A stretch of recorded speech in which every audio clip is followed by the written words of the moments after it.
to order. Drawn. Starting.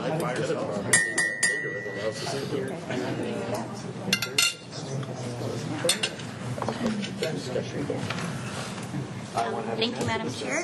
We have received one other business item in advance of the meeting. It pertains to temporary parking arrangements for new buildings and was raised by Councillor Marcy. Any other OB items? Did you mention I had one on the signs, Tyson? Okay. OBI on signs, the Right. for our Community signs. community signs. Yeah. That'll be OB2. Okay. Okay. OB. The first item on the agenda is the minutes of the Council and Committee meeting held on Monday, July 4th. The recommendation is to approve. Move. Second. Moved by Councillor Hawes, second by Councillor O'Neill. All in favor? Any opposed? Carried unanimously. Item 2 is the draft facility allocation policy. We have introductory remarks from the General Manager of Parks, Recreation and Culture Services and a presentation from the Community Partnerships and Policy Manager. The report is before you for information. Thank you. Questions on that? Okay. After their...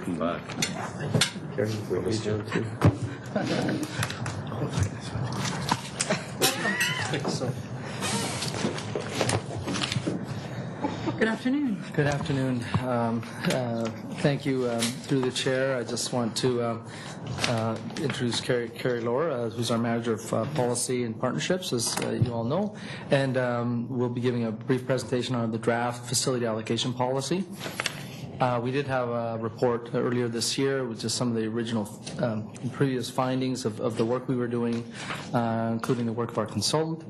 And really just my comments, I'm going to limit them to just kind of the high points that I think are really important here. And we see a number of cities now, I think, with some information sent out to us from Ottawa. I think Ottawa's going through this process as well. Their policy almost looks exactly like ours.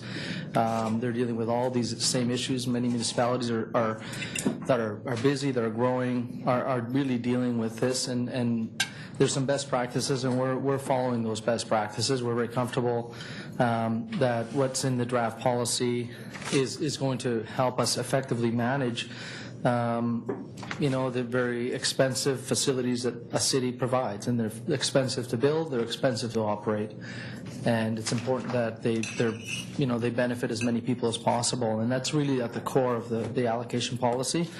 It's critical that we are mindful that as challenging as it is to allocate amongst a whole number of user groups and that all would like to be considered, and we've covered a number of the issues that arise in that process, such as historical entitlements, how we deal with elite, and there's a whole number of things. It's really important that at the core of this, really, it's about fairness and transparency, and the process really is about trying to ensure that as many people as possible are able to use our facilities and access our facilities to deliver or to have, whether it's sports or recreation, access to them. So with that, I will pass it on to Carrie, who will just cover briefly the policy, and then we'll take some comments from council and questions, if there are any. Thank you. Thanks, Ralph. I just want to start by acknowledging that this has been a huge team effort. It's been, to date, a year process and has involved staff from across all divisions of the PRC department and many, many stakeholders in the community from all facility types. So there's been a lot of input into this and a lot of hard work from everybody so far.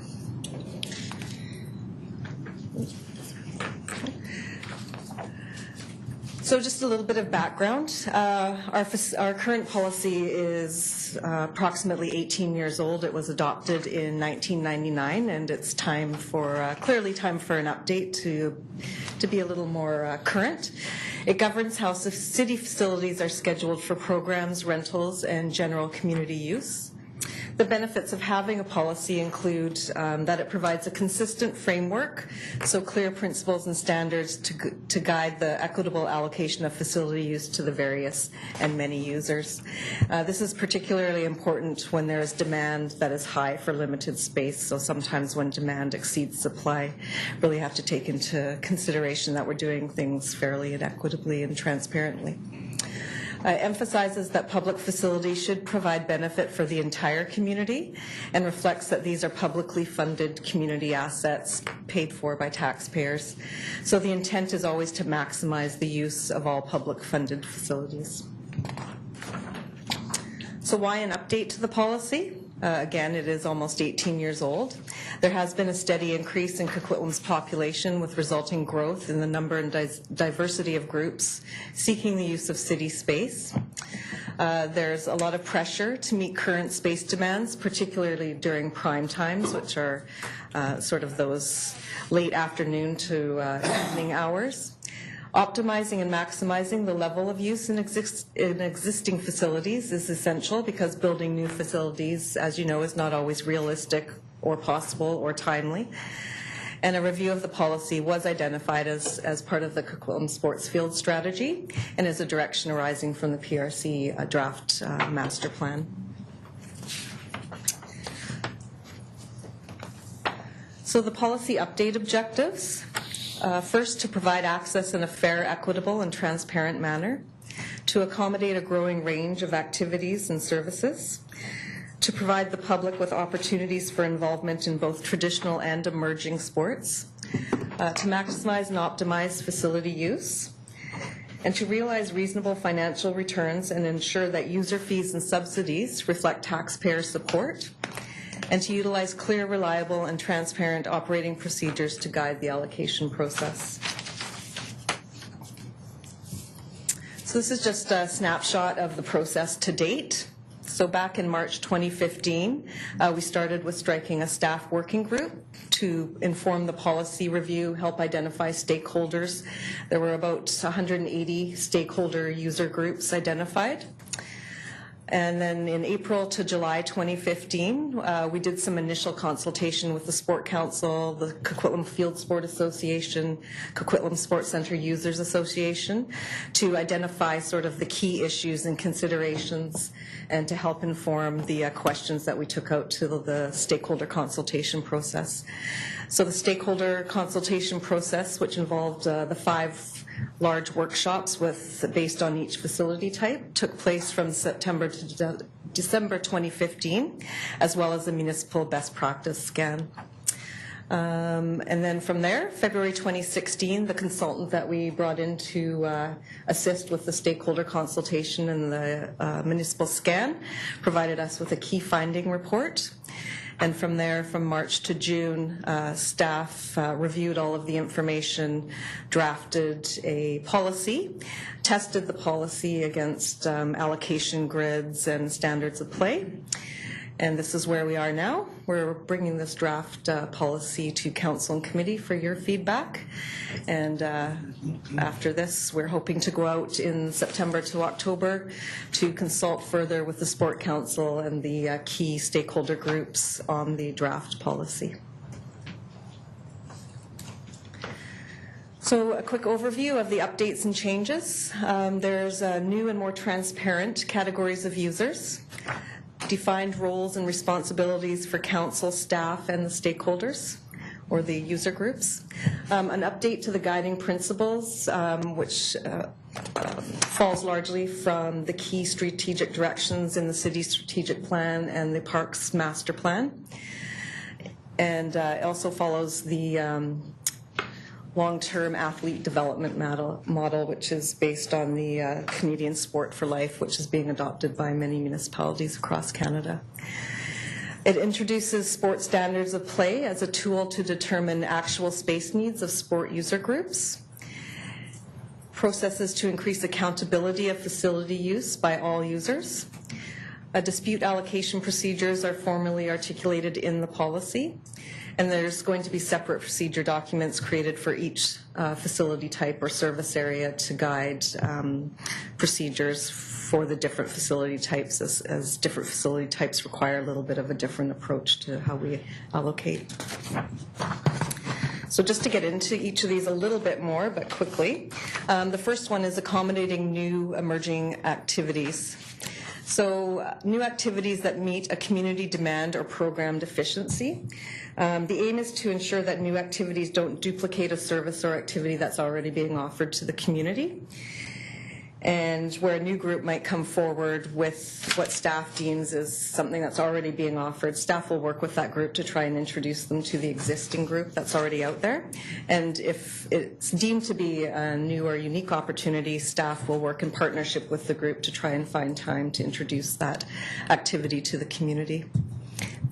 At first, we might only be able to offer non-prime time hours if we can't fit them into a city allocated time. A second key update is the change in residency requirements and the introduction of a definition of tri-city groups. So the recommendation is that the residency requirement be increased from 60 to 70%. And this is reflecting that city facilities should be offered first and foremost to those that are funding them, so city taxpayers. Tri-city groups would be groups that fall beyond that 70% and that form their membership from the Tri-Cities in general. There's a few of those groups, and the aim is not to dismiss their needs, but to try and work with other Tri-City municipalities to distribute time equitably across the Tri-Cities based on residency percentages. And if it's found that there's another municipality doesn't have the inventory at the time to meet their needs, we'll still try and work with that group. Just might mean that beyond the Coquitlam residency percentage, we might have to offer them the additional time in non-prime time hours. The third key update is accommodating elite and year-round sport programs. There has been a huge trend lately in these high-performance teams and a move to teams not having a season that runs, say, from September to December, but now is running year-round, and that has a huge impact on facility allocation.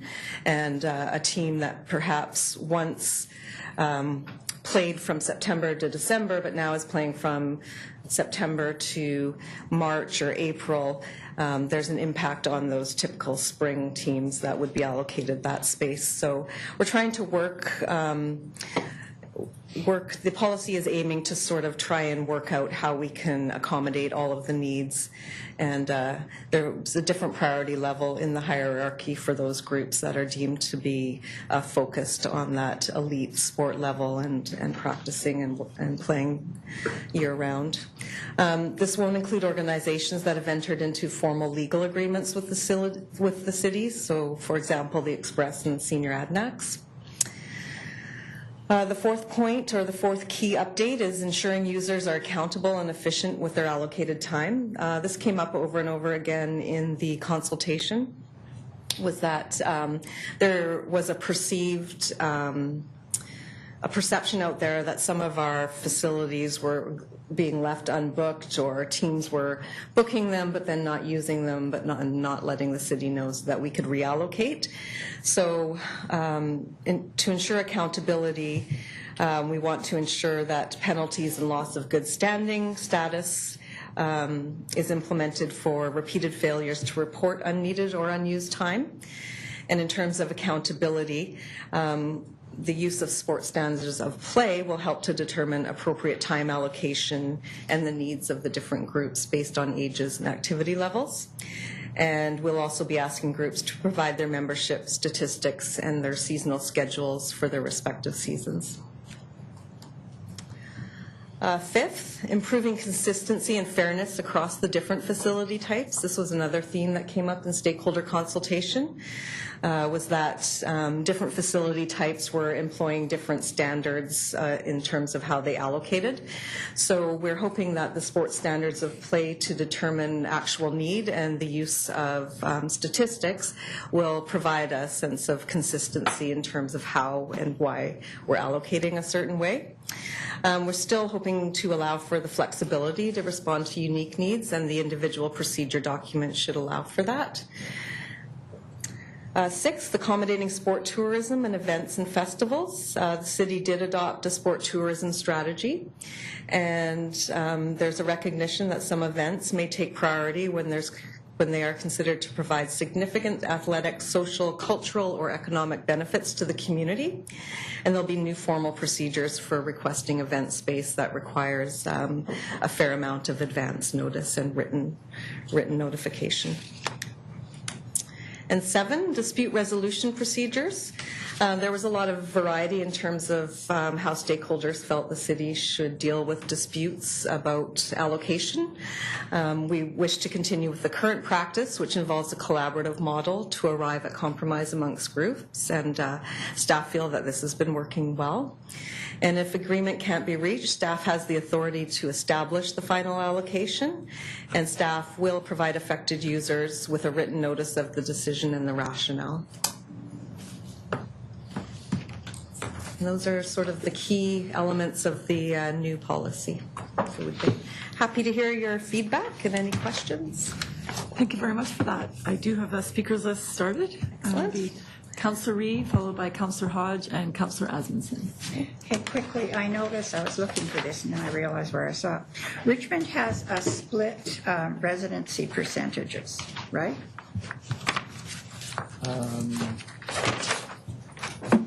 They're going to residence, it's 70% for aquatics and 60% for other series. I like that because when you're thinking of these different groups that we have, maybe we could employ that because it would make a bit of sense to me. Okay. I'd like to talk about the lights that you're, in here, there's somewhere in here, it's so hard to go through it all, but the lights for the turf, the artificial fields and stuff, they're on all the time. How do we turn them on and off? And No, there's a preset.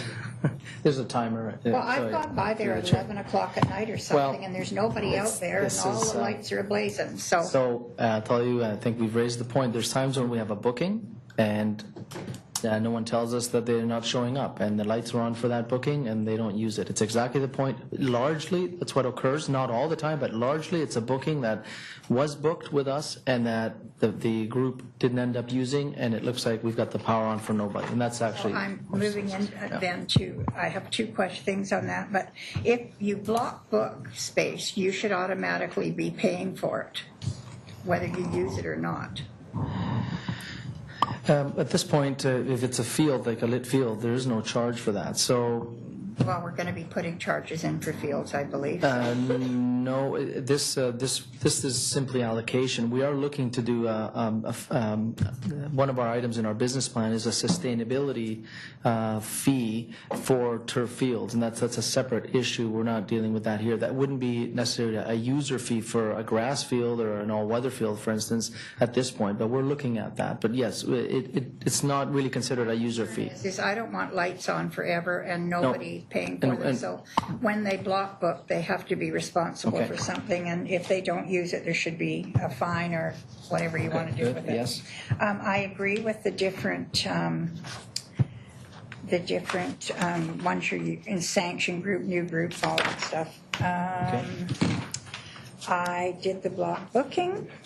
The elite sports, I have a bit of trouble. I believe that our community things there are for community, and if it's elite, gosh, I want to keep them here, but I think community needs and that should come first for the general population. Point of order, Madam Chair.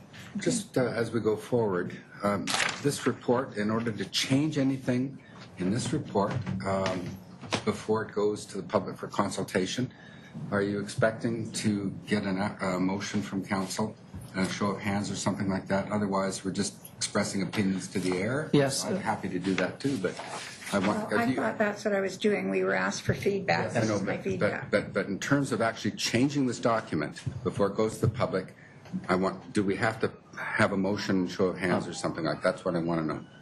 I think the change, I believe it was. We are in public at the moment. I know we are. For instance, a comment on split allocation, we will take the comment back, we'll look at it. We're going to be going out to consult, so all of that will be incorporated back when we bring the final policy back, and at this point, we're just simply taking commentary. This is the council first consultation. Exactly. The public consultation. Right. Okay, good. I just wanted to. That's all. I was told feedback, and that's what I Good. got. No, I just wanted to be clear as we go So forward. on Thank you. page 8, you talk about Okay, Yes. sorry.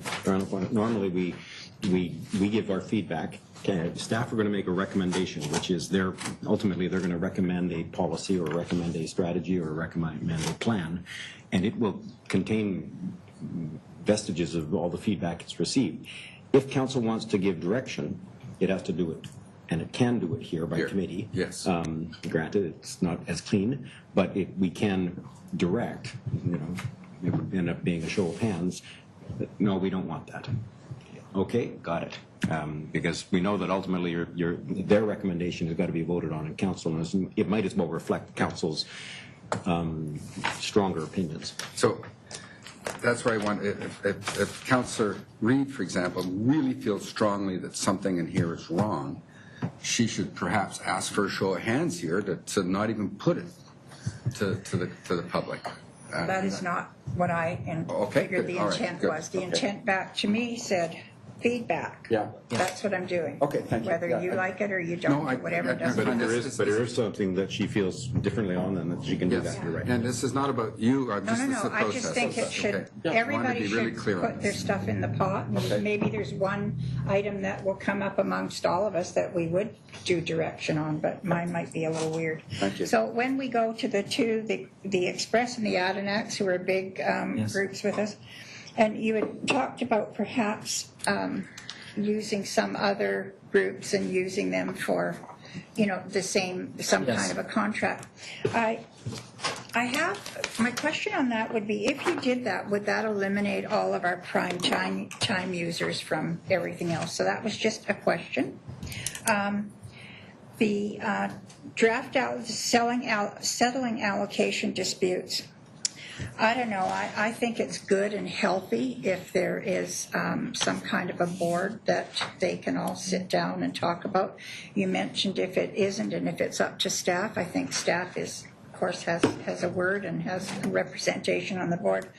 But if it gets to be a huge issue and you're worried about it becoming political there, well, then it becomes political here. So people will appeal to council. And so I think there perhaps is a little better thing to do in there. And festivals and special events. Mm-hmm. This is a biggie, and it's nice if we get them. But I wonder how much notice we require, because it should be sufficient notice so that we're not displacing people all the time. And my last thing is I'm really happy some of this stuff I've never heard of, but going through where you're getting standards of play and all these rules, and those are up to date, and it's sort of a core base for what you're doing here. I think that's great. All in all, it looks good to me, and you've got my concerns. Thank you. Thank you. Thank you. Councillor Hodge? So this is a document that I think that we can best said that a lot of our user groups have been asking for. Some things that aren't working. They're asking for changes, but they don't want any changes in some cases. So I think this is going to be the challenge as we go forward with public consultation on this is, that everybody agrees that things need to be changed. I don't know that we're going to have consensus out in the community how to change them, but I think it's good that we're certainly having this discussion. You mentioned in the report here that what we're looking after in this council and staff are publicly funded assets. But I think we can't lose sight of the fact that although these are publicly funded assets, that we have partners who use these assets, and very valuable partners, because I look around the city and I hear from groups that come and visit here to play and use our facility, play on our facilities, use our facilities, and say, these are fantastic facilities. And they are. And I think that's a credit to our staff, to previous councils, and to our users who keep those facilities well maintained. And I think, so they have these great facilities, but we could not deliver the type of programming out in the community without the partners of some of our clubs and sport users. And certainly we couldn't do it without the volunteers that we have. And so I think that going through this process, we're going to have to acknowledge that we rely on partnerships and volunteers, and that we have to respect those partnerships. And that's going to be tough because some of that partnership is based in the history and groups that have made commitments to work with our youth and work with us. And they're going to find some challenges here based on history. And I think that's one of the things that as we go out into consultation, we're going to have to look at. And I think that certainly historical usage is going to be one of the ones that comes up. Particularly as this report suggests that we have to reevaluate how much usage a group may have based on standards of play is the new measure, and standards of play may not match historical usage, right. and that's going to be one of the challenges for this going forward into that report. The other is emerging new sports and recognizing that as our community grows, as we become more culturally diversified, that sports that have been traditional mainstays of our programming and our facilities, that's going to change. And so how do we, embrace that change, but at the same time respect what we already have? And I think those are sort of from just sort of a high-level philosophical point of view. Where I see some of the challenges coming up to is on the Tri-City versus the Coquitlam clubs, and this has been a long-standing discussion out in the community. This report suggests 70% is the benchmark, and that may not be the right number, but it's a starting point. And I get the concept that if you're over 70, if you're 70% or over, from a staff perspective or from an allocation perspective, you're a Tri-City team. If we're below 70%, now we get into a percentage. But my understanding is that percentage is still of equal value, that if you're 65% Coquitlam residents, you get 65% of prime Tiddlywinks playtime or whatever the sport is. So that we're acknowledging that they are an important organization or important group, but we're not going to just give them 100% of what they need, because we recognize that other cities should be coming to the table and providing their fair share. And I think that that's the challenge that I'm going to have with this SBU, is that your report in your slide presentation, you said that that staff will work with other Tri-City municipalities to try to distribute time equitably. And I think this is making an assumption that the other two cities are on side with us in this concept. And I don't know that they are, if we've had that discussion, or if we need to have a formalized agreement. Maybe you can just sort of talk about, the concept works, providing the other 35% comes from the appropriate places. Maybe some opening comments, and it's important to know that this happens today. This is not something like today. We do deal with groups that are asked to provide time. If there are Tri-City groups, they're less than 60%, and there are Tri-Cities group, they're asked to find time in Port Coquitlam and Port Moody. So that happens today. There's a very It's a very intricate process, a very collaborative process where we work with those groups to find the time, and our staff that do this allocation, it's a yeoman's effort, and of course the pressure builds. But some of the things that are being discussed today are not new. We're just simply kind of formalizing. In this case, the 60 to 70 is new, and that's really trying to move towards best practices here, and really making sure that we've got a Coquitlam-based service. But this happens today.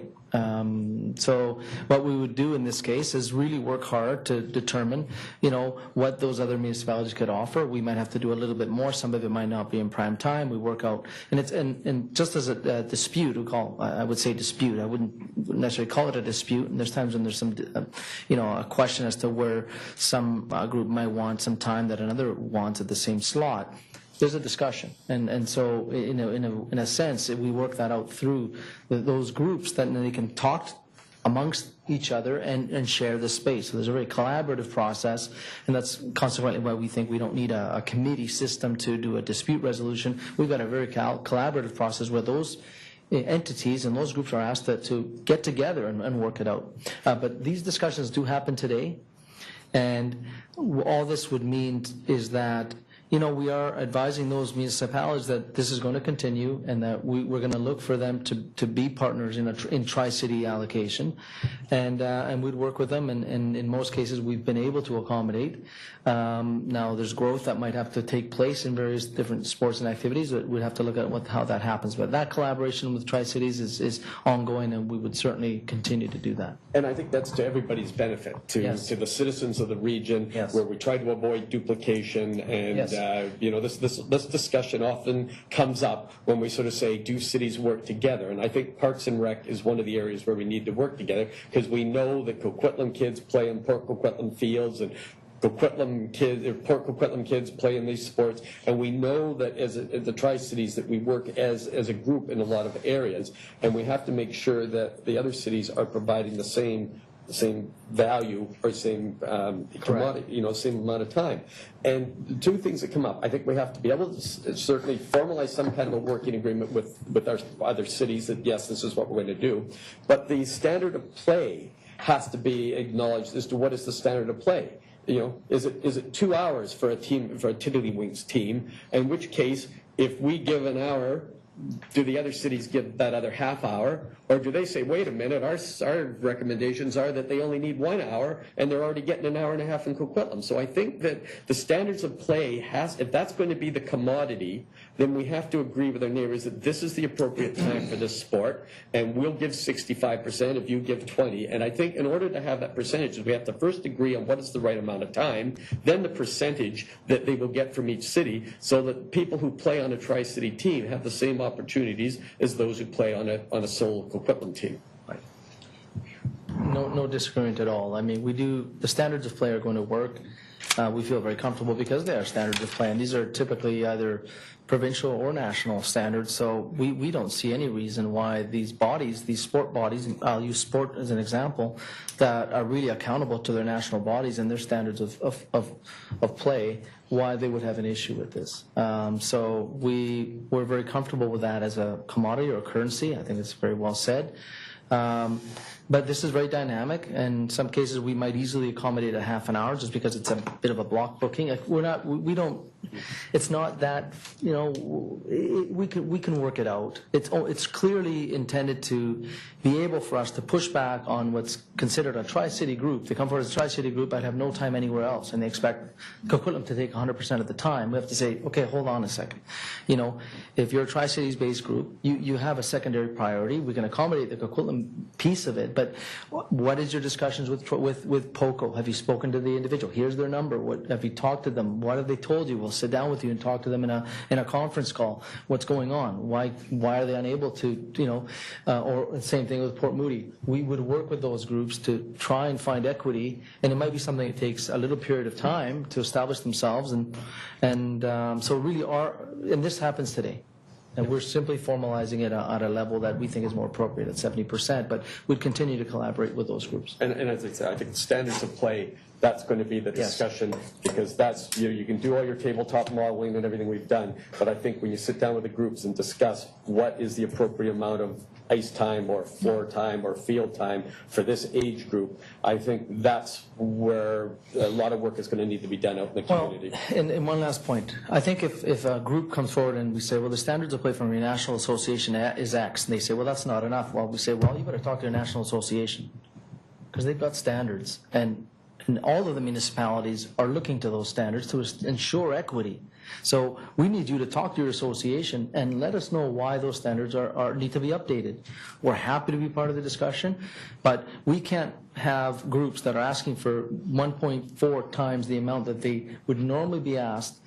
And there's some missing pieces to date, and one is really a reliance on standards. The other is data on exactly the users, because we've had hit and miss with this. So we believe that if we get the correct data on registrations, the number of children, as an example, if it's ice hockey or if it's fields, number of kids at different age groups, number of teams, standards of play. There's an easy metric. There it is. These are the number of allocations. If there's any kind of dispute on us to the national standards, we'd look to that association to be a leader and to help lead the process of getting those standards revisited or updated. For us, it's very important that we rely on real data and real information and not what might be some historical kind of comfortable kind of bookings, block bookings for a group that leaves us holding a whole bunch of unused or underutilized assets that are expensive and that should be utilized by another community group that also wants that time. So that's very important to us. It's really amongst fairness amongst the groups. And we would rely on them to look at those standards and to lead the process of revising those. And that leads to the last question, which is, what if the standards of play, when totaled up by the number of groups, exceeds the capacity that we have in the system? Then do we sort of say, well, sorry, everybody gets 90% of what you need, and if you're a 65% user, you get 65% of 90, and if you're a Coquitlam group, you only get 90% of what you need because we just don't have the capacity. So what happens when all the standard of play equals more than what we have in the system? We believe, and we did actually a mock allocation based on, and it actually worked very, very well. We believe that we'll have additional inventory. Largely, the standards of play will rationalize what was probably an oversupply in various areas. Not significant, but significant enough that our efficiency in our facilities and fields will actually be better. So we don't believe that will yield, but if we get to that place, again, we sit down in a room like this with the field users and we sit down with the arena users, and there's a whole rationalization of, okay, you're this priority, you're that priority. We try to accommodate. Everyone then gets a little bit of non-prime time. Sometimes there's other elements that drive allocation. For instance, if you have a club that, has all of their practices or in one day, you don't want to give them, you want to kind of book them in one day so they can bring all their coaches out. So there's a lot of other elements of this that we work out with the groups, and others say, yeah, that makes sense. We get it. So there's a lot of cooperation amongst the group as well. I'm not saying it's going to be a seamless process. However, I do think that as we get into this, there'll be a period of understanding of how this works, and we will get to a better place. And really, I think it'll be the opposite. I think we'll find that we can get greater efficiencies. And at the very least, if it highlights that we have gaps in the inventory when we apply critical standards of play and true numbers of registrations, then we know for sure we got to add inventory. And that's a great thing for us and for our council and our community, because then it's not about hypothetical numbers.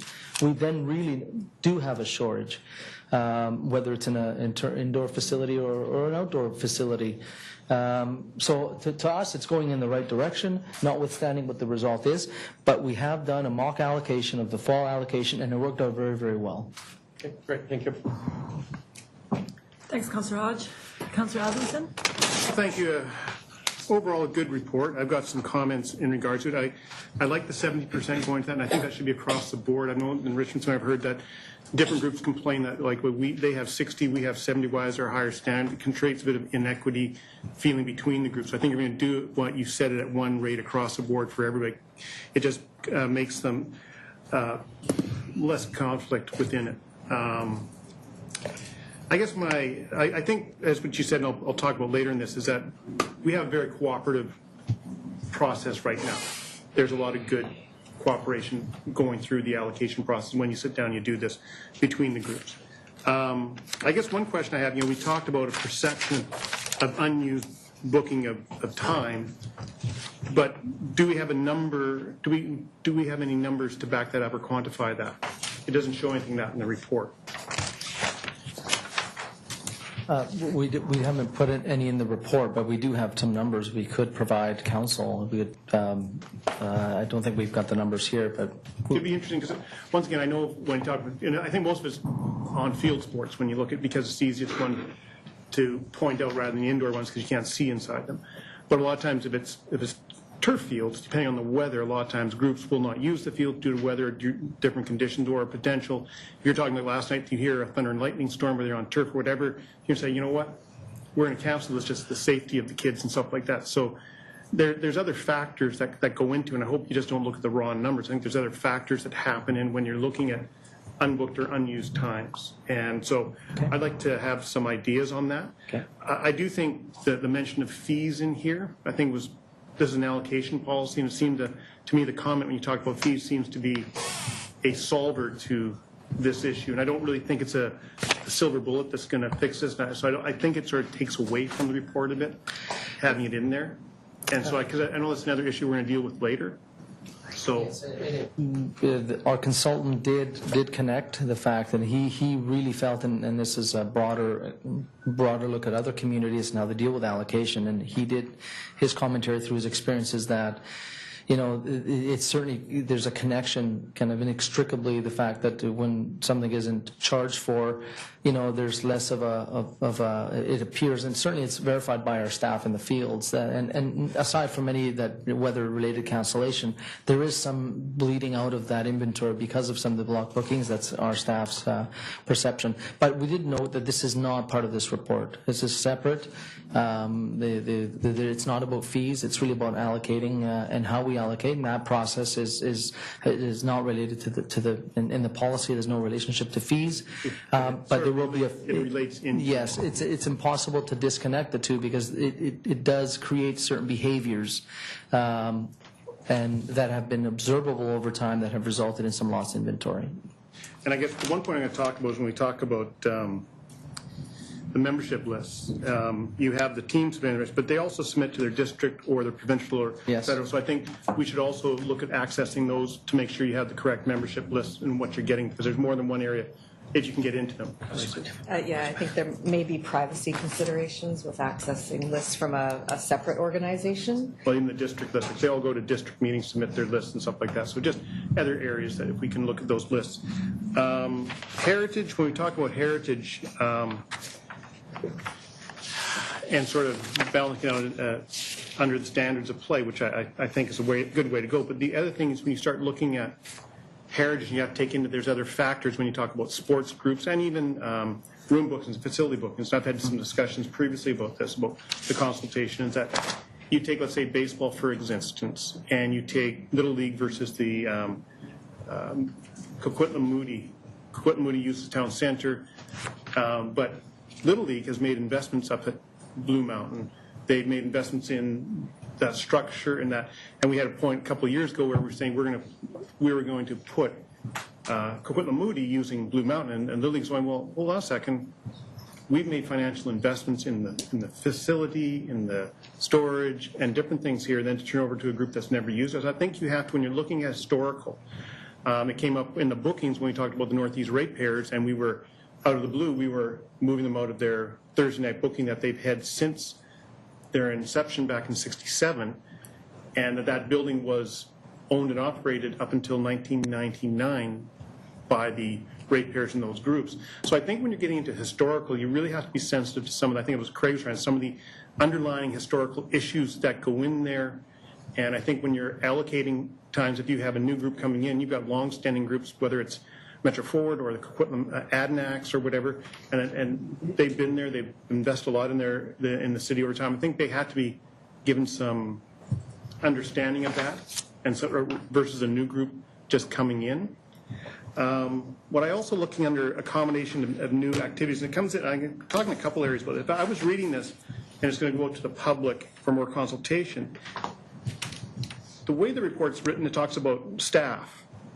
But we have two associations, the Coquitlam Field Sports Association and the Arena Users Association, that look after these areas. But there doesn't seem to be a recognition of them within that process, within the writing of this report in a more clear way. And I think when you talk about new groups coming in, we'd say if it's a field group, we had the issue with Windies a couple of years ago, which is cricket. And they had another group that sort of split off from them that came to staff and were trying to access time down to only one cricket pitch. Mm-hmm. But really that group should have been, we should have said, no, hold on a second, go to the CFSA. Those are the groups that we should be using first. All new groups, you go to the CFSA, you work out your group, because those are all the groups, and they've worked out well, or the arena users. With the new group, we had ball hockey coming in. They have to work it out there first. I think some ways when I read this, it comes across as staff being the ones that are going to be making the decisions on the new group and dictating the process. I'm just, from my read, I'm just reading it as I would be maybe as one of the groups out there, the CFSA or the arena users. Well, we, as you know, I think we've highlighted the fact we've had a lot of discussions with CFSA, the arena users, obviously through Sports Council, and so we've engaged those groups. They're very, very much aware of what is being proposed. We work through a very collaborative process with those groups, and the allocation involves those groups, significantly. I think it might reflect the fact that it is a council policy with staff making the final decision on allocation, but clearly and I think the process you've actually highlighted is correct. I mean, we get some groups coming in asking for time, and we would direct them through to an existing area and through the CFSA if it's a field related. So that is the process we are following now. But I think you need to highlight that in there to show. Because a lot of times I think those groups, when you write it this way, you're slighting them as that they're not. I would perceive that when I read the report that they're not being perceived as being part of the process or being validated. And they've been around. CFSA has been around operating, I think, for 14 years now, and has really coordinated the field sports active, and they're very cooperative. And I think they've worked well with the city on this. I think all groups are going to have some issues. It is a change in how we do certain things. And I think when you get back down to accommodating sports tourism and festivals, and once again, I think you need to recognize the consultation with both groups, making sure that they are consulted within that, and that they will work with their schedules there. Because if an event comes in and you've got, say, you've got the Labor Day Metro Ford tournament, a group wants to put on an event on the Labor Day, and you're saying, well, we're going to put this event in, but how do you work around those type of issues? But I just think it needs those couple areas need to be pointed out in giving that recognition to both those groups. They both work hard. They both put in a lot of time trying to solve issues amongst themselves, and I think save staff a lot of time in doing stuff. And I think the report doesn't give that recognition in a number of places in the report in that area. And it goes back to my comment earlier, is that there's really today on those groups when you do allocation, there's really a cooperative working arrangement in there. Yes, there is. And I think once again that most groups that come in should have to either join those associations or field sports arena users to become part of that group. And I know you're highlighted it in a soft way, but I think one of the ways that we also have to work towards, I think, for efficiencies is we have trying to get groups that run the same programs or in the same sport to become one association. Now, I know you've written it in here a way to highlight it, but it's a difficult one. But I think we have to find some mechanisms to push those groups in that direction, because I think it creates, where you got soccer, you got baseball, you got some other associations there's different entities that would make for the kids, for the levels in there to go. And I guess my last comment would be about elite. How do we define elite? Is that a year-round outside of the season? Whether it's hockey or soccer, you have all your different levels. You want kids to grow at those levels. So you have midget A, you have all your juniors and all that type of stuff. So what is the defining part? Is that an out-of-season, which is an elite program, or is it an in-season? Because a lot of the in-season, are we restricting elite programs in-season? How do we define that? I think we defined it as high-level elite. I mean, there's a definition in the policy. I missed that. And typically those have no residency, right? I mean, they bring kids from everywhere. And in a case like soccer, for instance, those are teams from mostly out-of-district kids. And really, it's the amount of space that in the case of the soccer association, it ends up being a large chunk of their allocation, which really, in fact, it's a separate entity. It's an adjunct to their club, but it's a separate entity. And up until now, it's been considered as part of the entire allocation. But when you really look at who it serves, and it doesn't mean it doesn't serve Coquitlam, but those teams are they have much lower residency, largely out of district, and they use the highest quality inventory. So we're just trying to rationalize, what it means and where they should be in priority. And it doesn't mean that an association might not have a block booking that they can actually allocate to that group, but we might not be able to offer them entire highest level of turf inventory. It might have to be some grass inventory, which they have to allocate through their association to others. So it's a way to dealing with it. And I like the part about the reallocating out of turf into other areas to accommodate. Right. But I also look at sometimes when you look at the field sports, that some of them I've talked to, they quickly over the week and said, well, okay, but an arena, this is where you get back and forth. They say, well, you have your junior ADNAX take players, you have the ADNAX that are all from out of state, and then you have the Express. They're using time and areas, but those are accepted Yes. and here. Because we have agreements. So we have agreements with those two. With the So ADNAX and the I'm just Express. saying there's issues going both ways on Yes. that you had to be highlighted about, right? Yeah, and we believe that, for instance, on the soccer side, it could be an agreement that we have that it leads to an agreement because they really want. I'm not sure, or it leads to them understanding where they can allocate that space to their various factions in their entire club. We're not sure yet, but we have highlighted it as something that we need to look at. And in this case, they would be considered elite, which means that their priority would have to be reconciled in the system. And the one point I think what you had before, and I think what you've highlighted, which I like, is getting rid of this subletting where we've had going on before, Yes. and Yes. eliminating that, because that really deprives the system of stuff. So I think that's a good part to eliminate. Thank you. Overall, a good report. I just think there's some clarifications you need to put into there. If I can just add on, there is a definition of high performance activities or leagues on page 2 of the policy. And the intent is for staff to work with the groups to ensure that we are placing them in the appropriate place in the priority ladder.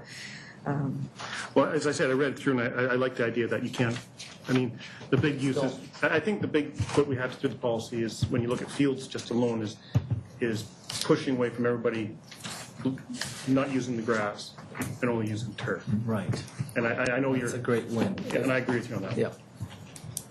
Thank you. Thank you for the comments. Councillor O'Neill. Oh, thanks.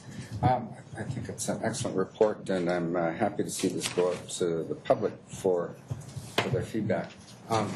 And then my question, 2 short ones, is the nature of the feedback that we're going to be getting. The report says that it's going to go to the Sport Council and other user groups. Is that the intent, or is there going to be any broader consultation? These are public facilities that maybe there are community organizations that would love to have big sports days on sports fields.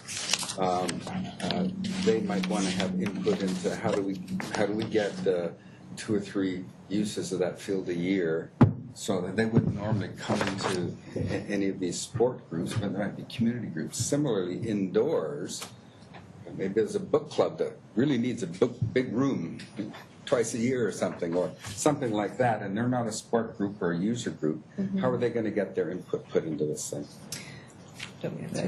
So, obviously we've gone out and done extensive consultation to date, and the process has already taken up to a year.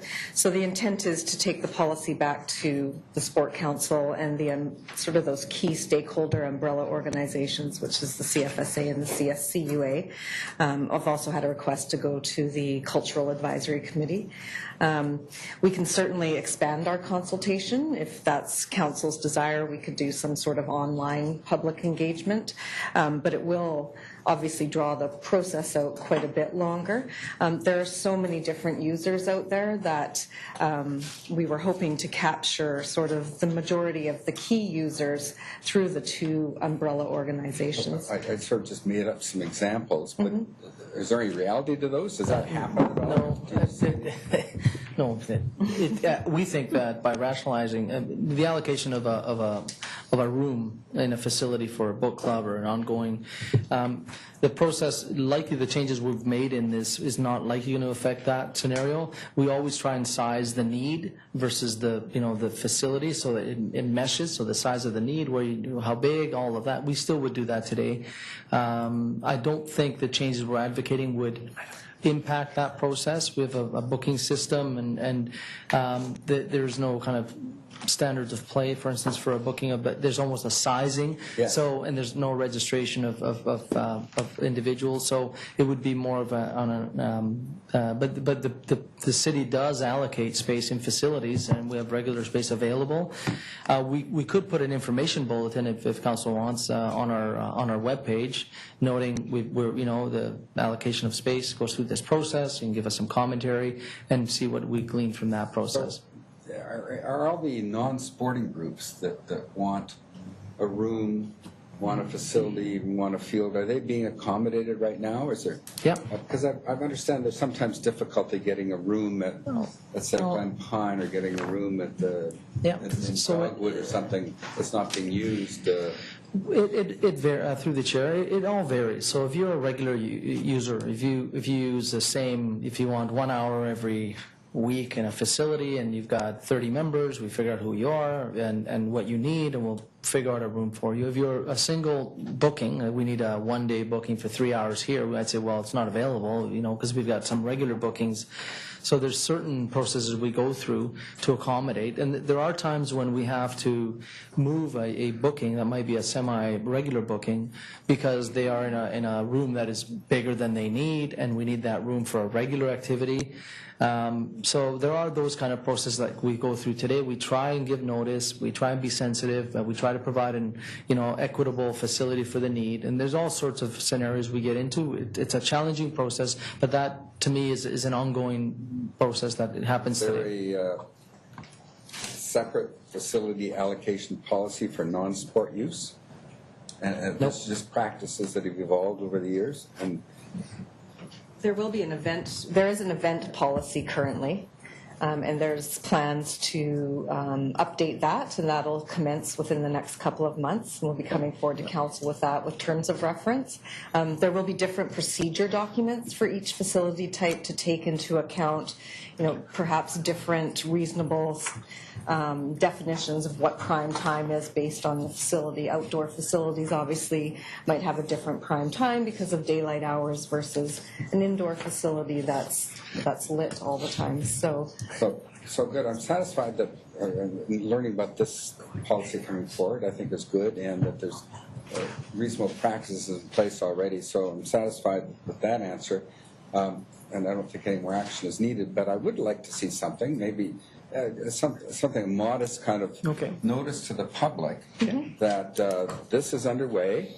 And how to even just send us an email or something. Here's an easy email sent to you. We do have actually an email that's allocation update at coquitlam.ca already set up. Okay. So we can just use that email. So some sort of modest publicity about that, and I think that'll handle it, because it's probably not a lot, but I don't want to leave out the general public and the non-sport users who might see a need, and I can't anticipate what the request might be, but there might be something up there. Thank you. And now that's something that, do we need a show of hands for you to do that, or you think you're going to do it? No, unless there's any dissent, we're happy to take that direction, and we will do that. Thank you very much. That's it. Thank you. Thank you. Councilor Marsden? Thank you. Overall, good report. I think there's some great stuff in here. We're going to reach out and do the consultation from here. One question I have, we haven't discussed it in the past, and a lot of groups, they talk about consistency and certainty of commitments, whether that be their funding commitments from senior governments, or I'm wondering if there's been any dialogue about having biannual or 2-year, 3-year commitments for those blocks of time, or is this something that is done annually? From a staff perspective, would there be efficiencies if we looked and said, you know what, for the next 2 years, here's where you're at? Would there be benefit from our perspective, and that we should at least perhaps ask the groups about their perspective? And that did come up in the first round of consultation that we undertook, and I believe Fields is actually moving to, perhaps Kathy can confirm this, but they're moving from a 3 times a year to a 2 times a year allocation process now. But it's certainly something that we can look at. I think there is merit in this, and now you'd have to figure out a system whereby we have an ability to audit, the registrations. Like we'd rely on a partnership approach, and there's always. You want to kind of tighten the screws a little bit where there seems to be some lack of respect for our assets in terms of it going to nobody. But on the other hand, I think once we establish the new policy, I think there's a way for us to work with the partners and the groups to allow, because it is a very challenging process. It's time consuming. It's an important process. But if we can get something that can allow us to do a little bit less intensive work, and then just through some auditing opportunities might hold these groups to account on registrations, et cetera, that might be a very good balance. So we want to move to a more efficient way, and I think that's one way that we're doing. Okay. That's something. Sorry. I think staff's feeling is that's something that can be incorporated into the procedure documents for the different facility types too. I know with aquatics, it doesn't really change from year to year. It's the same groups over and over again, so maybe it does make sense for them to have a 3-year allocation period, whereas in some of the facilities, there's more and more sort of emerging sports or growing numbers, and it might be less realistic to allocate on a 3-year term than a 1-year term. Okay. So That's fair. To Councillor Asmundsen's comments with regards to the user groups and the associations, I know that on page 4 of the policy itself, it does speak to user associations and allocation user groups. I think there's real value in ensuring that you point that out to them in the consultation so they don't receive the perception that Councillor Asmundsen was concerned about. So I think highlighting that for them will be very important. And you alluded to this in your previous response about a review. And you note this is a 1999, and now we're looking at it now almost 20 years later, and it's taken a year. So I'd be interested to know your thoughts on, do you foresee this being reviewed at least internally at some level in, say, 3 to 5 years? Is it working? Again, not that it has to come back to council, but just to ensure that you identify, or is that something just part of your annual practices? I think we do intend every reasonable while. I mean, if we're working close with the associations and we have growth all over the place and we find the best practices and allocation are moving, then we've got to get in and change our practices. It's really vital. I think we can't be another. I mean, I would say every couple of years, standards of play would evolve. We'd incorporate them, automatically into the procedures. The procedures can be easily updated, and the policy itself may not need an actual update. Just modify the procedure. So, if there's some real significant change in where we need to be, then we would bring that forward. It's certainly not going to be 19 years. I would say every couple of years we do a quick check-in and a major update every 5 years. It would, to me, seems reasonable given the value and of public facilities. Yeah, well, these are our most valuable, visible assets that we have in the city. Not to take away from all the pipes that are below ground that our GM of engineering loves to talk about. These are the most visible. So I think the fact that we're looking at ensuring that they're utilized appropriately and available for our residents, I think that's key. So appreciate the work that's gone into this. It's a thankless job putting all this together. But I also point out in here, I think you've done a very good job of pointing out the various policy roles. So what's the role of council? What's the role of staff? So you guys can, administer the policy that we ultimately agree to. Thanks for your work. Thank you. Councillor Zerillo. Thank you. Well, great. I'm all on side with the equity, the transparency, and the fairness, so thank you for that. The thing that pops out at me under the strategic goal is increasing active participation. So do we have benchmarks, and do we know where we want to go to? I guess the allocation policy came about because we found some gaps. So what are our benchmarks, and where are we moving towards?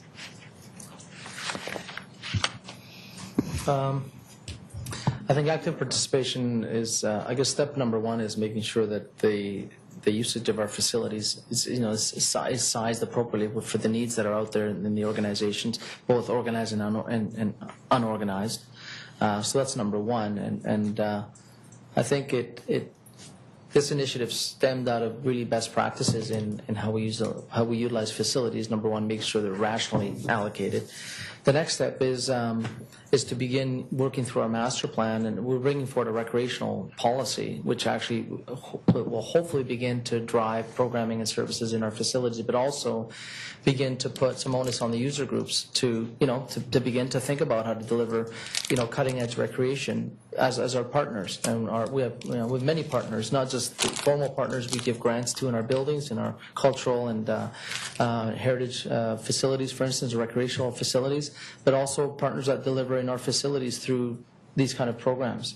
And so it's going to be kind of that evolution. So the first thing was let's hold the line, let's make sure we're allocating our space effectively so that we know what we have and that what we have meets a need that is real.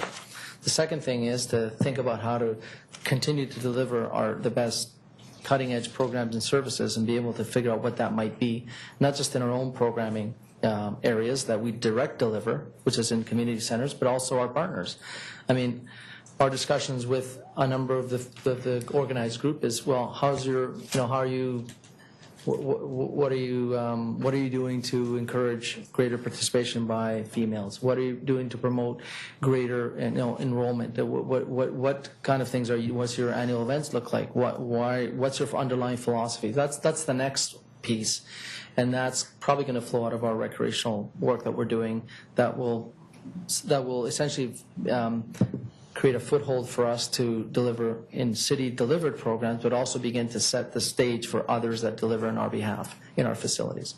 Okay, so I was there, you made a note, it's about facility optimization. So the view from that side is facility optimization, and obviously on my side I was thinking more about people and participation. So yes. It's nice to hear that that's coming, but I think it would be good then to have some numbers around what was the facility usage right now, and then we can actually tangibly say we met our goal of optimization of the facility, and it would be interesting to have some operating costs against that. So, this was our operating cost on this town center turf, and it was empty this many times. And to Councillor Reid's comments earlier about the light usage and stuff like that, we've reduced that. So I'd love to see some actuals so that when we do our annual report, we can actually put on there. But the only thing then today is I'm going to step into that space around people, and there's two groups that I'd like to advocate for, and obviously the first one is girls. We know that we need to increase the participation. I think that we often get the results that we expect. As much as we invest in girls is the results we get back.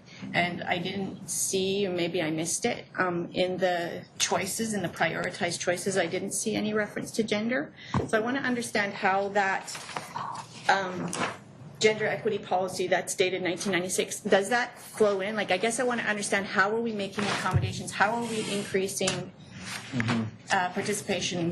We have to make sure that we're giving them the same quality of facilities with prime time at the same ratio, and how will we be accommodating for that? This is an interesting one. We've had a number of cases where we have had female-based groups, organizations that are looking for time to be allocated, and they were part of the allocation process, and they were competing for time in a facility, and even though they were Tri-Cities based, there was an argument that was made through that discussion that they would be increased in priority because of the gender equity policy. So what occurred in that case, I think we've had Ambassadors Hockey and another hockey group that we bumped, and we moved the female group into an earlier slot. And there were various reasons. The women of that team, and many of them were young women with children, there were a number of good reasons. And we met with the number of groups, and we utilized the gender equity policy to equitably, in my view, provide everybody time that made sense. And we did it in a logical, reasonable way. And then that is the way that we would propose that this continue to happen. Now, we've highlighted the gender equity policy as one of the documents that it's a separate policy. It still stands, absolutely. And in cases where there are groups that may be looked at through gender equity to as part of an allocation process, we would utilize that where it equitably makes sense to find the right allocation for that group. And so that's how we've handled it to date. I think we've handled it reasonably well. But that doesn't necessarily mean that so that's how we deal with allocation. The promoting female participation is something that has to happen with those groups. Sure.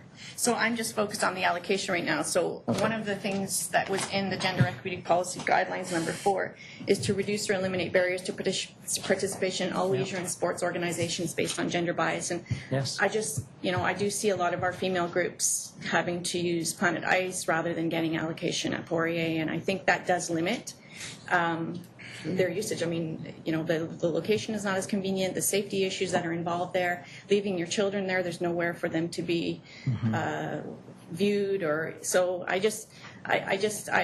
concerned that if we don't have the two of them crossing paths, that we're maybe missing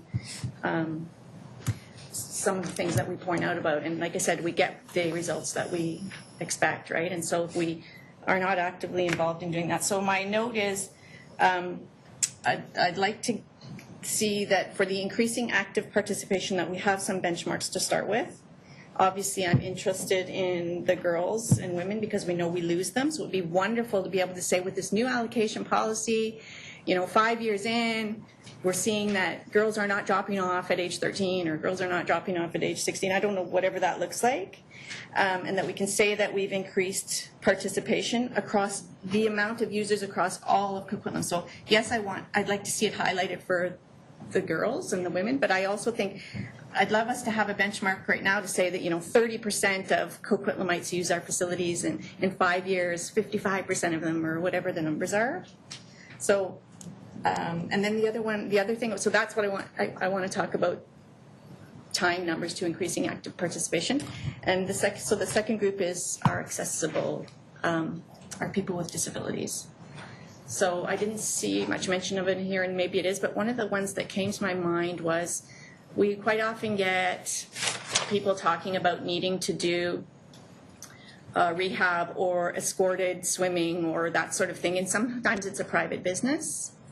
And I see that's priority number 7, I believe, if you're a private business that's working with someone with a disability. So I just wonder, how are we accommodating usage of pools or gym space or people that need assistance or have disabilities? Mary's here. She probably highlight there's a whole process for individuals that access our facilities, and maybe Mary can come up and talk about that. In the meantime, we'll just talk about promoting active participation. So promoting active participation is actually obviously an important city strategic objective, but as I'll mention earlier, the rationalization of the space, the use of the space is in and of itself is not, the goal isn't to advance. It is the first stone necessary for us to understand what we have and how we can allocate that. Right. The next step would be the promotion of participation of various forms, including gender, through recreational policy that advances it not just in city delivered programs, but also our partners. So I'll say that, to me, that would be the next step. And I think the allocation policy is going to It's a first step. Open, so it's a first wonderful. step. Yes. So I but just what I'm want saying is let's get the benchmark now so we can tell that story. Okay, great. And maybe Mary, if you could maybe talk about some of our processes we follow. Sure. So typically, a rehab company working with people with disabilities doesn't do a block booking for time because the work is usually individual. So it's one therapist working with 2 or 3 people who have a disability. And our process currently is at the facilities, if the assistant identifies them as an assistant at the desk, they're allowed in for free with the people they're training with. So that's how we manage that use. It's not like a company wants to block book a section of the pool. We've never actually run into that just because there's not the volume of people with disabilities requiring rehabilitation at one time. Okay. Does that make sense? Okay. And do we have any sports groups, reduced accessibility? Do we have any sports groups that do any block bookings right now? The reason I'm asking is I'm wondering if this should go to the Universal Accessibility Committee for input. Or Kathleen Reinheimer. The Challengers Baseball actually runs out of Town Center right. Park these days, and it does work with adults with disabilities, and they're blocked just like any other group. Okay, so are they on our consultation list? Yes, they're under CFSA. Yeah. Okay, great. So those were just my points. Is if we could tell a good news story with real numbers, that would be incredible. And I really do think we have to put in a little bit of extra focus on making sure that women and girls are getting same quality of facility and reasonable amount of hours, because if we never give it to them, we're never going to get the growth. Okay. Thank you. Thank you. Thank you. I'm just going to say a few words just on a little bit what Councillor Zerla was saying about, just to share a story. I know this is about facility allocation, but I'm going to share it anyways. It's about, my daughter played lacrosse for the first time this year. In her age group, there was 42 girls that wanted to play lacrosse. And I was very proud of Coquitlam, or the Adirondacks, I guess, that they said, okay, 42 girls want to play. It's not quite enough to make 3 teams, so we'll make 2, knowing that if there's perfect attendance, a couple kids can't put a uniform on because you have to have, I think 18 can be geared up for the game. And with illness and injury and trips and stuff, it was fine. But their philosophy was they'll make 2 even teams. So say there's 8 outstanding players, you get 4, you get 4. 8 really weak players, you get 4, you get 4. So two teams of 21 in Coquitlam. And it was great because every single girl in that age group had the opportunity to play lacrosse, and I thought it was fantastic. So going along with that philosophy, it's wonderful to get more girls playing. But then I learned as the season went on that the really competitive, highly competitive girls, so just to backpedal a minute, then we would play teams against cities that have 1 team. They pick the best 18. So 42 girls want to play in, let's just say, I don't know what city has that policy, Richmond, only 18 get to play. So in Coquitlam, 42 get to play, the other city only 18. But then you got our teams playing against these teams that are picked, and we just get our butts kicked the whole time, and it's not as rewarding, so then you lose girls. Yeah. So there's real pros and cons with that whole, I was very proud of the philosophy, get more girls playing. Jessica was a beginner, and so, I mean, I know the topic isn't about that, but I wanted to just share that because I did feel proud of the fact that we had 42 girls playing. It's a really interesting comment on participation. It happens in soccer as well. All of you may be familiar, different clubs would tier their teams, others don't. It creates games that are totally one-sided. And those sports associations really need to manage themselves, really need to manage the fact that, participation is the goal, not whipping another team. We run into it ourselves, personally and professionally, and we always scratch our head. Why there isn't consistent messaging across organizations. We either all tier or we don't. And what is our goal? It's interesting, and it does detract from participation later on. But I'm happy to hear that we've accommodated all the girls, so we're doing the right thing. Yeah, it was good. I have a question, more of a curiosity. As far as the Tri-City groups go, do we currently have any that are considered Tri-City groups that only use Coquitlam facilities? So 100% of their time is Coquitlam, and vice versa. Do we have any Tri-Cities teams right now that don't use any of Coquitlam's facilities? They find facilities in Poco or Port Moody. And then we kind of go, well, it's a wash, and we'll just sort of let that be.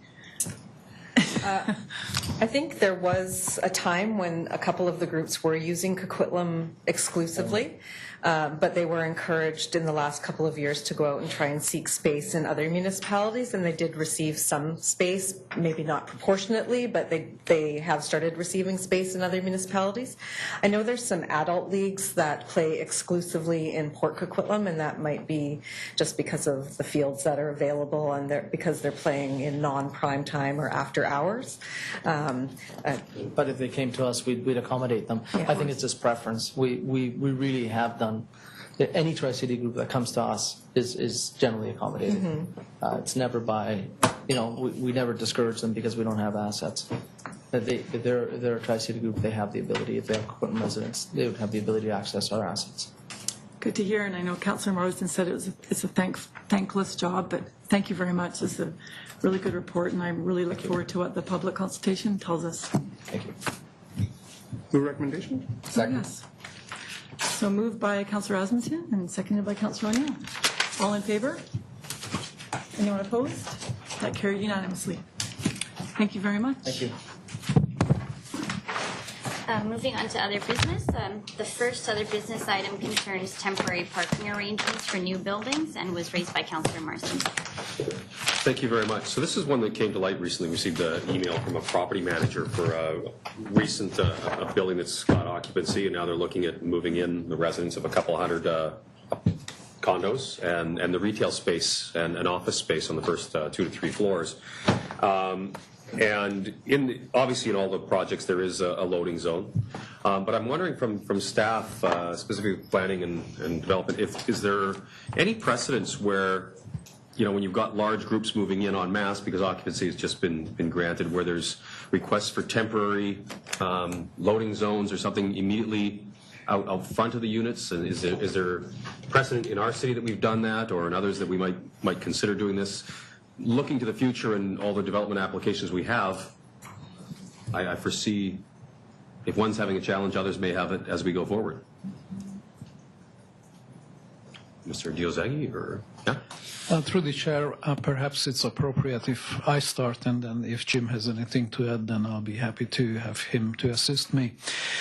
In the city of Coquitlam, we do have this option available to request through traffic operations temporary loading zone signs for the time when we anticipate that higher density developments residents will move in larger numbers.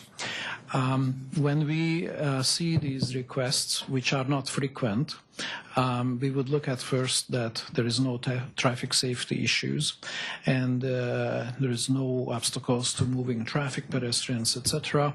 And if the conditions are met, then we would issue a permit and we would recover our costs. In other words, the developer or the management of the building will have to pay for the erection and then the dismantling of the signage, and indeed we do that. As I mentioned, we don't have a lot of requests. We don't actively promote this, but if request comes in, we will look at it, and in many instances we can favorably approve it. In this particular instance, we did not see a request from the building. Thank you. Through the chair, not really too much I can add to that. As Joseph said, after the development has been approved and constructed and occupied, the ability to use the roadway is something that's a function that's handled by engineering and public works. From our perspective, it's more through the development process, looking at ensuring that the necessary site loading facilities are provided, typically off street. Though there have been, I think, going way back in time, there may have been sites, some of the older apartment buildings you'll see around that do have identified, no parking loading zones out front, but I think that was done some time ago, and we've moved away from that to having specified on-site loading zones. Okay. I appreciate that, because I think with the majority of them, obviously, ongoing operations, there is loading zones, so the retail space can take their deliveries. This just struck me as there being a sudden influx of tenants in a short period of time, just providing that flexibility. So I'm glad to hear that we've got the availability to do that. So my last question then, from a planning perspective, is this something then, it's not actively promoted, should it be included, or might we consider including it as part of our development package as they go, and we may determine, units above 150 units, then we'll say, hey, by the way, this is an option available to you when you reach occupancy, just as an information piece, or would you see it as overload with amongst all the other things they get at the outset? I think it's an interesting thought. We can take that away and discuss it with our colleagues in engineering public works. We are finding, though, with some of these sites, the use of the on-street space, curb space, is in demand, it's limited, it's constrained. So I think it would be something we'd have to look at more on a site-by-site basis to see if it made sense or not. But again, ultimately, in the end, it would be a call made by engineering from a transportation planning and traffic management perspective. Okay, appreciate that. Thank you. And Councillor Reid has something to say. I run into this all the time, as you can imagine. And we have had, especially on Pipeline Road, I believe, yes, lots of times we have to put temporary parking in. But a few years ago, we were quite adamant about putting loading zones on property. And I really think that we're at a time right now where we sort of probably have to elevate our discussion around design. And that includes the outside design. And I'm sorry if you can't build your building because you don't have room for loading zone, then you make a smaller building. So I think we're there. And I would like in the fall maybe to work with Jim and try and get something going on that, because there's other issues we have now with design too. Even on some of the townhouses, I have seen one complex have 3 moving trucks on one day taking up half the street trying to get people into the complexes. And we're not really requiring loading zones on townhouses, are we, Jim? There was no loading zones for townhouses. It's just for apartments. So we've had lots of lessons that we've learned, and I think we could probably sit down and swap stories for a while and see what lessons we have learned from. Thank you. Mayor Stewart? I just want us to make sure we distinguish between initial occupancy, which is a unique moment in time and will never happen again unless, heaven forbid, there's a fire or something and it gets rebuilt. Initial occupancy is one couple of week period, and we need overflow at that moment. But we also, I really appreciate Councillor Reid's ongoing efforts on loading, because that month-end thing isn't anywhere near as significant an issue as initial occupancy. It's something we should always be looking at those new buildings with that in mind. Okay. Anyone else? OB2 concerns community signs and was raised by Councillor Asmundson. Yes, I was driving around approximately a week and a half ago, and I noticed we had 2 very large 4x8 Ribfest signs put up in our community sign locations. And when I looked at it, and I said, that's a Port Moody location. Now, we've had a lot of discussions on this issue, and council, just over a year ago, it was talked by everybody around the council about the proliferation of signs, the need to get control of those signs. And what we put down to was that there would be people would have to get authorization to put up signs in that area. They would have a time date for those type of signs in there. And so, but what I found out from staff is that there is no policy within that sign bylaw restricting it to Coquitlam only. So from council, what I'd maybe a direction to staff would be, or it could be a motion, is that staff look at putting in that these locations should be for Coquitlam groups or Coquitlam events only. If we're going to have event signs coming up for Port Moody, New Westminster, Burnaby putting up their signs advertising our area, it creates a problem. It creates an eyesore problem. I even think a sign that's a 4x8 piece of sign is fairly huge for something that's in another community advertising. And if we're going to do that, or if council doesn't support restricting it, then are we going to have reciprocal agreements where we advertise our signs in those other areas? I mean, this has been a big issue about the signs, and I said we've dealt with it. We put a policy together on it, and so I think it needs some attention. The second part about this is more towards staff, is that we've had issues about signs staying up too long. When I looked at this, and it was approximately a week and a half ago that I attempted to let staff know about it, is the signs have stayed up, they haven't come down. So if have never gone into the city, they haven't had any approval to put up signs at our community locations, why has the sign stayed up? Why didn't the city staff go out and take them down? So that's my second point to this. Those are my concerns. Okay.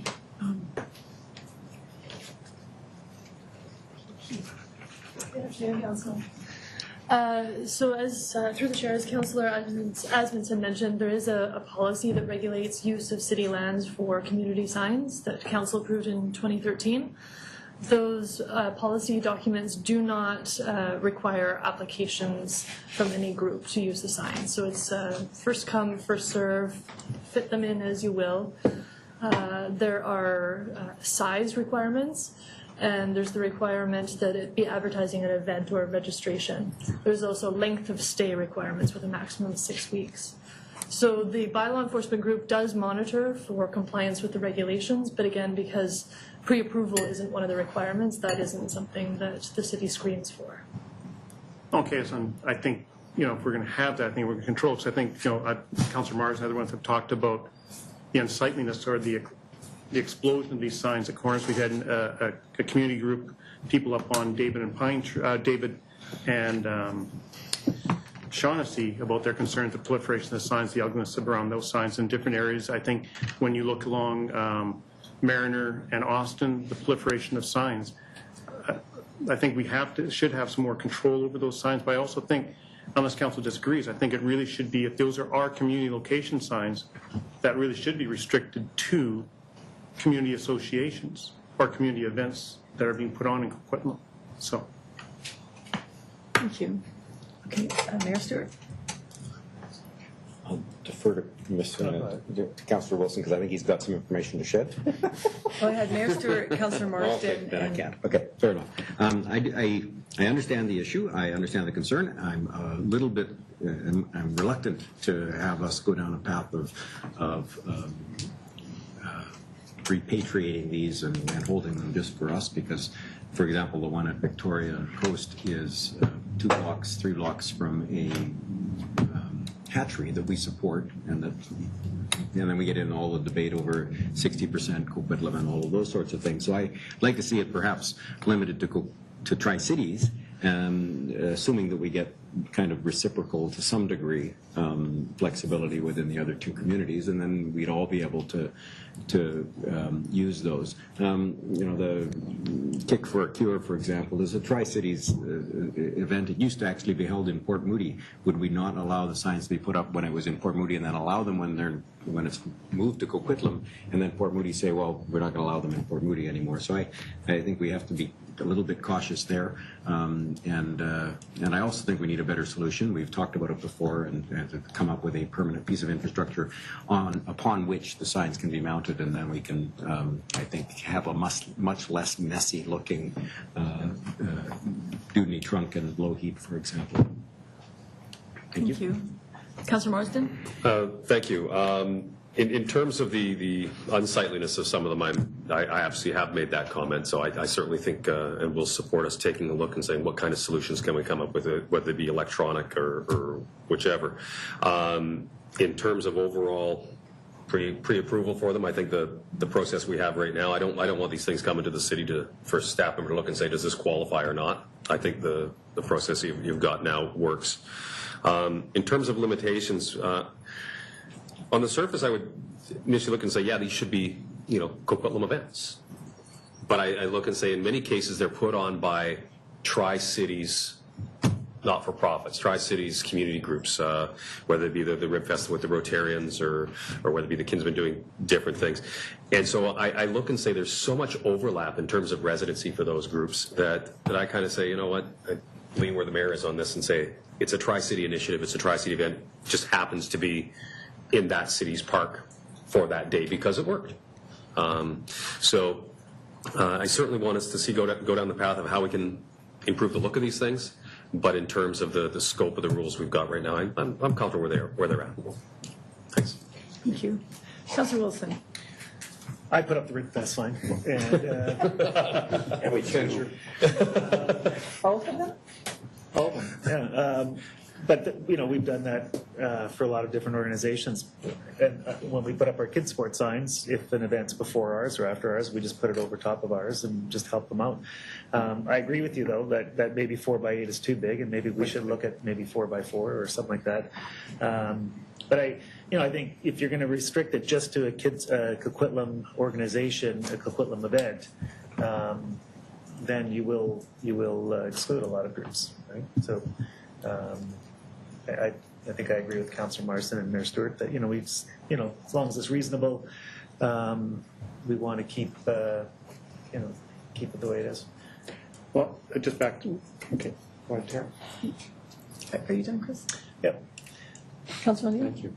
I wonder, since Councillor Wilson has expertise in putting up signs, whether he knows whether Port Moody or Port Coquitlam allow signs in any public locations, and if so, whether it's open to all Tri-Cities If he doesn't mind answering, I don't know.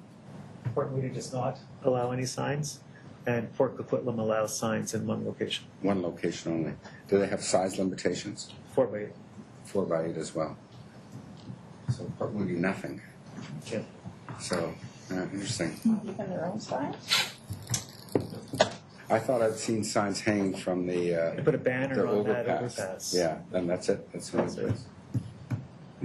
I guess my thing, if that's the will of council, but I think. Yeah, it's, Are you done? yeah, it's, yeah, I'm done. I was just trying to collect information here. I haven't really formed an opinion. Other than, I think I'm in the minority here.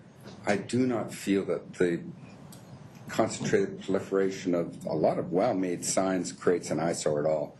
And I've actually been consistent on that for several years, and the signs actually look better now and are more professionally made than they've ever been.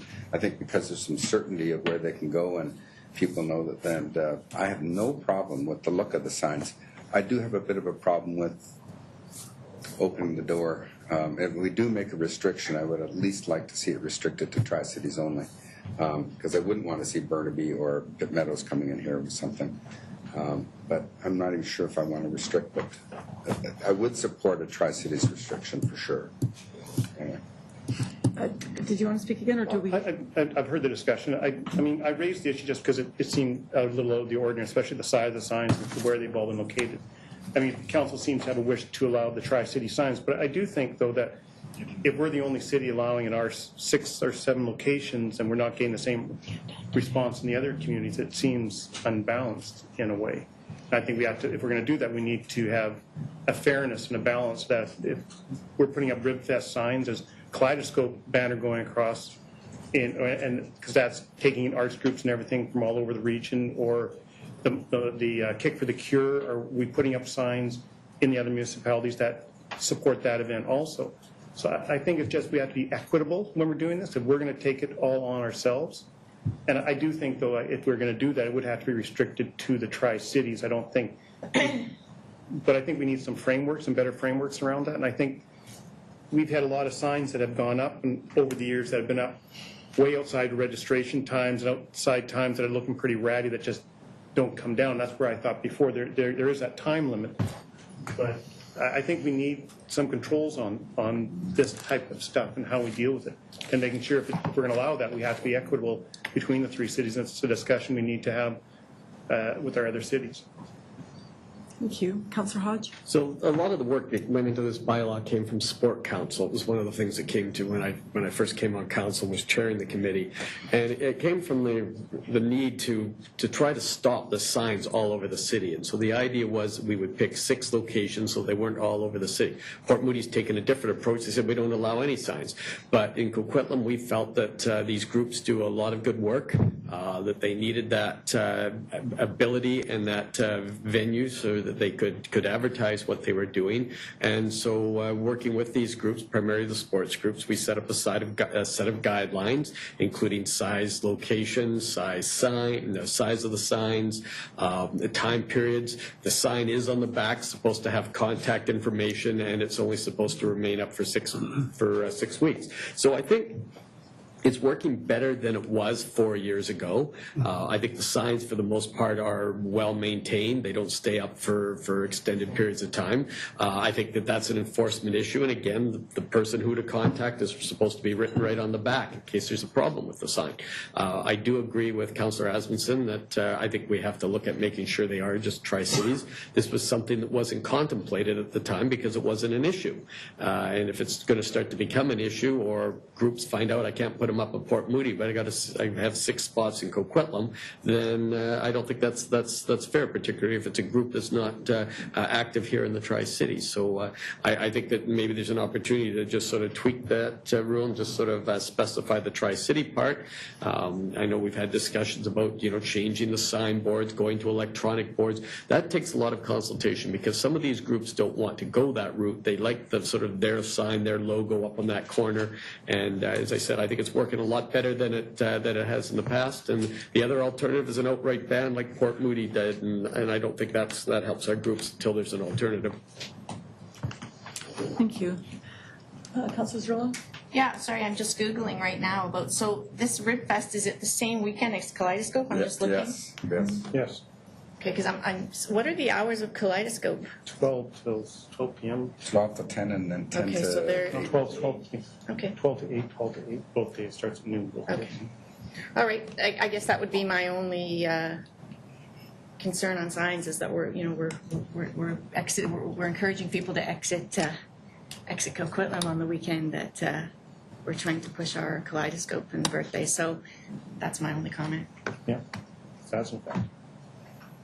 I'm going to chime in. I've heard other feedback. I have the same attitude or opinion as Councillor O'Neill, and I have feedback. I had a carload of adults the other day, and we were on Austin turning onto Mariner Way. And all the signs, you're sitting there, you're staring at all the wood signs, and we all commented on how nice they all look. They're all colored and painted. And it kind of, one person in my car actually commented on what an amazing city we live in. Look at the variety of events. There's a rose show, and there's a Rib Fest, and there's World Lacrosse. And we're looking at all these going, wow, what an amazing community we live in. And there was no, this is just 3 people in the car, but there was no, I haven't heard any complaints that it looks unsightly. Whereas I remember I used to sit at the light at Como Lake and Thermal, and there was a whole bunch of paper and cardboard and signs on the fence. It looked horrible. Whereas now they're nice wood, sturdy looking, colorful signs, and I think they look good. So I would say I'm fine with Tri-Cities. I wouldn't want to see Burnaby or Pitt Meadows or New Westminster signs in Coquitlam. And the whole equity thing, we're bigger. There's not really as many intersections in Port Moody to put signs, so I'm not really worried about tit for tat as far as the signage goes, but that's my 2 cents worth. Anyone else? Councillor Reid? Well, living through the sign thing for 25 years, I like the way it is now too, and I do think it shows vibrancy when you come up to like Mariner and there's all this stuff to do. You think, wow, the place is alive. In a way, it kind of makes me feel bad. I can't say it offends me, but it makes me feel bad that we have something, and I'll use kids sport, because they're there to help all our kids, not in Coquitlam or Port Coquitlam or, you know, everybody's included. And I just don't know why other cities wouldn't allow, like we have a couple of spots in their city to let people, you know, advertise things like that, because it doesn't make any sense to me. They say, oh, well, you can go online and you can do all this, but sometimes people don't even know about stuff or wouldn't even think to look online, but they see a sign and it catches their eye and they would stop and participate.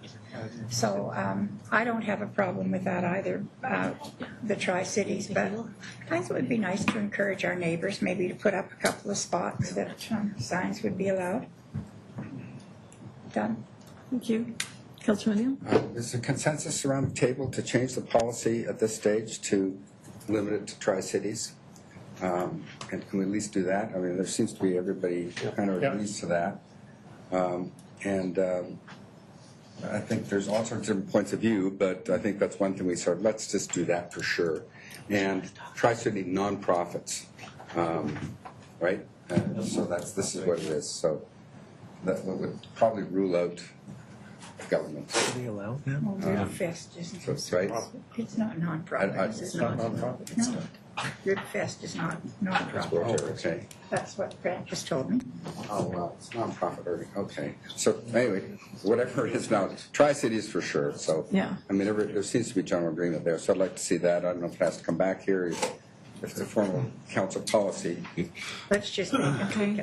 Mr. Dumont? We can just take that as direction, and it won't be our intent to advertise to the Tri-Cities, come and put your signs up in Coquitlam, and we'll monitor it, and if it becomes an issue with the proliferation of non-Coquitlam signs, we'll bring that back to council. Mayor Stewart? And Chris just said what I've been missing out. They just changed the bylaw to allow cultural event signs up to 16 square feet, so 4x4s. Who? Port Moody. Oh. And I haven't read enough of it to know what limits there are to that, but there's an permit application to put up public event signs. Just to reflect perhaps the size of the community, I happened to be talking to, or rather I was in the vicinity of Mike Clay when he was talking to a constituent about the banner location, and he knew the dates that the various banners were going up and coming down again all the way through the rest of the year. Really? And but we don't have a banner location, so they might argue that they do more than we do for cultural events, but I don't know. I was prepared actually to almost change my position when I heard that they didn't have any capacity to do this. I don't see any restriction here about the location of the cultural event, but perhaps we can look into it more rather than. And I'm fine with the Tri-Cities restriction, but before we do anything more than that, We could put a banner up for our council meetings. That's usually a cultural event. Well, actually, I want a reader board right across that SkyTrain guideway as I go across Barnett. Meeting here tonight. We got to get on. Councillor Morrison. My piece on the Tri-Cities, I do agree it should be Tri-Cities, but it should be Tri-Cities groups that are putting it on. As opposed, like what I wouldn't want to see is a Port Coquitlam sports group hosting an event in Port Coquitlam, putting their signage in Coquitlam. A Rotarian group that's serving the Tri-Cities. There's more to this, I think. I'm fine with, but again, so the key would be location and the group itself. It's the two. It's got to be a Tri-Cities group. Yes, there's more to this. Yes. Okay, so Heritage with Secondary has a play. Are they allowed to advertise it in I think we've got high schools here that advertise their plays. No. Yeah. So. Good I discussion. don't think now's the time for us to make a decision here. No. We've got I lots. think we Good discussion. can't go beyond Tri-Cities today. We've got a lot to do. Okay, yes. Second. Moved by Councillor O'Neill, second by Councillor Rasmussen. All in favor? Carried unanimously. Start up.